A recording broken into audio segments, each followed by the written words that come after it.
last time on Dragon Ball Z.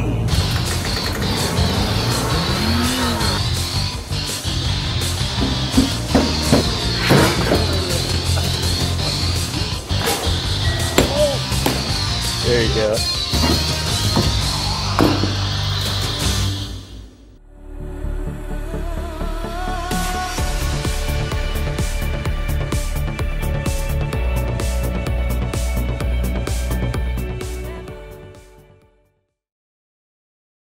So what you saw here is the clutch master cylinder. So just like the brake master cylinder, it takes your pedal pushing force and converts it into hydraulic pressure to control another part of the car, while the brake master cylinder controls the actuation of the brake caliper. Too into depth with the clutch hydraulic system, so I'll just tell you this. You need this thing, so when you press this, it'll move that, which enables you to do this. I discovered the bad clutch master after I had bled the brake system on the last episode. I thought maybe the piston inside was just stuck, so we banged onto housing for a while. A technique I use quite often. And when that didn't work, we figured maybe the lines are just clogged. Yes, that can happen. Moisture can build up in your lines over time because brake fluid is hygroscopic. Moisture plus hard lines equals rust. Rust plus brake fluid plus sitting in a yard somewhere for 7 years equals clogged lines. Joe drained out most of the fluid and using the air blowgun tried to force anything that might be clogging the lines. Still, no pressure in the lines. That can only mean one thing. The seal around the piston inside the master cylinder is probably worn, preventing it from making any pressure. Okay, no problem. Just remove the clutch master and replace it with the one out of the white car.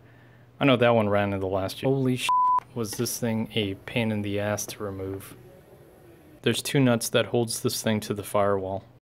One inside the cabin and one outside in the engine bay. The one inside the cabin, as annoying as it might seem, can be accessed via extension, deep socket, and a lot of luck through the driver's side speaker hole. No biggie. The one in the engine bay though, fuck that. Look at this. I ended up bending the lip on the brake booster just to get enough space for me to get a wrench on the nut, so it can turn maybe an eighth of a turn. Yeah, well, fuck that. My advice to anyone doing this is take off or loosen the brake booster, which is kinda inconvenient, but compared to what I had to suffer through, suck it up. 4 bolts here, here, here, and up there somewhere with this tool, and then afterwards take this cotter pin and clevis pin and the spring to detach the clutch master from the pedal assembly. Bad clutch master? Good clutch master. See the difference? Now that the good one is installed and the clutch has been bled, let's go take it out for a quick drive.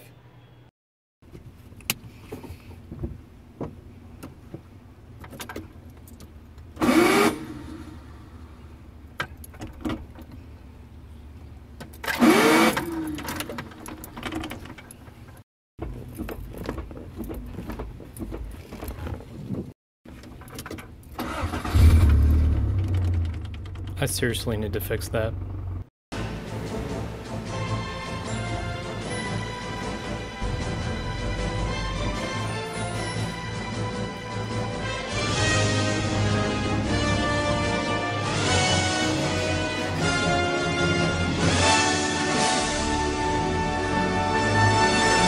I'm honestly surprised that this car is moving on its own power.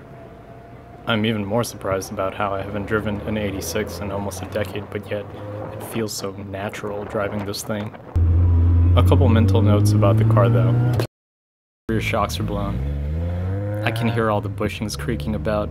This short shifter kit that was installed by the previous owner, being JDM, its throws lean more towards the passenger side.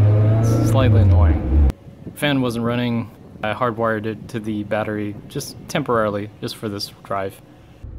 Motor definitely has seen better days. It has a bouncy idle on stops, and there's like a sudden hiccup when you mash the gas. Steering needs alignment, and it smells funny in here. But despite all that, This car is pretty awesome.